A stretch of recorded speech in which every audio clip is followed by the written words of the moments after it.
তো ফ্রেন্ডস এখান থেকে শুরু করি। এইখানে দেখতে পাচ্ছ যে আমি কাটিংগুলো বসিয়ে ফেলেছি ছোট ছোট পটে, আর এগুলোকে এখন সিঁড়ি ঘরে রেখেছি। এগুলোকে এখন বৃষ্টিতে কন্টিনিউ তো বৃষ্টি পড়ে যাচ্ছে, মাটি ভালো মতো ভেজা আছে, সেই জন্য এগুলোকে আর এখন বার করিনি। যেই একটু ওয়েদারটা ঠিক হবে তারপরে বার করে দেবো। তো খালি বালিতে বসিয়ে রেখেছি। আর ওইদিকে এইখানে এই জায়গাগুলোকে পরিষ্কার করলাম। এখানে অনেক মাটি ছিল আর মশরুমগুলো ছিল, মোটামুটি এভাবে তুলে রেখেছি। এখান থেকে কাটিং নিয়ে আবার বসিয়ে দেবো। এই সাইডের কটা কাটিং লাগালাম। এই দেখো, এই যে কাটিংগুলো নিচে পড়েছিল এগুলো এখানে লাগিয়ে দিয়েছি। এখানে পুরনো মশরুমগুলো আছে আর ঘাসও হয়ে গেছে, তো এগুলোকে পরে ক্লিন করে খালি মশরুমগুলোকে তুলে নিয়ে আবার বসিয়ে দেবো। তো এখানে ফ্রেন্ডস এই দেখো যে কাটিংগুলো এগুলোকে লাগিয়ে দিচ্ছি।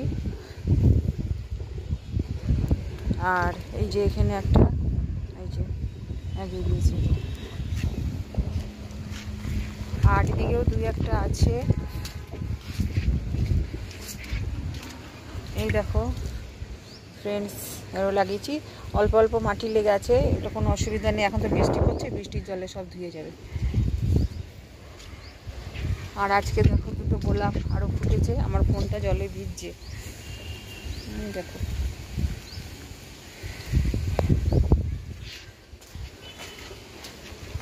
তো এই যে দূরে তোমরা দেখতে পাচ্ছ এই 18 বাই 18 ইঞ্চির গ্রো ব্যাগ। আমার মনে হয় আমার যে যত বড় গাছ তার জন্য একটুখানি ছোট, আরেকটু ছোট হলে ভালো হয়। ছোটো গাছ হলো আরও মাটি দিতে হবে। কিছুটা মাটি দিয়ে এখন বসিয়ে রেখেছি, এটাতে আরও মাটি দিতে হবে। আরও দুটো গাছ রয়েছে, এগুলোর ব্যবস্থা করতে হবে।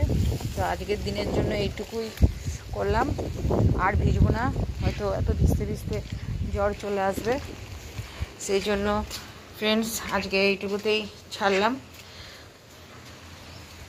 এখানে একটা আমি কাটিং বসিয়েছি, এটা একটু কাট করে রেখেছি, একটু জলটা বেশি আছে বলে। এটা একটা চাইনিজ প্লান্ট, তো এটা এখনো গ্রিন আছে। এই দুটো ব্রাঞ্চ নষ্ট হয়ে গেছে, সেই জন্য এগুলোকে একটুখানি এরকমভাবে কাট করে রেখেছি। আর এইখানে খোল পচতে দিয়েছি ডিএপি সমেত। মাটি শুকালেই আস্তে আস্তে খাবার দিতে হবে আমার চন্দ্রমল্লিকা গাছগুলোতে। তো ফ্রেন্ডস আজকে এইটুকু,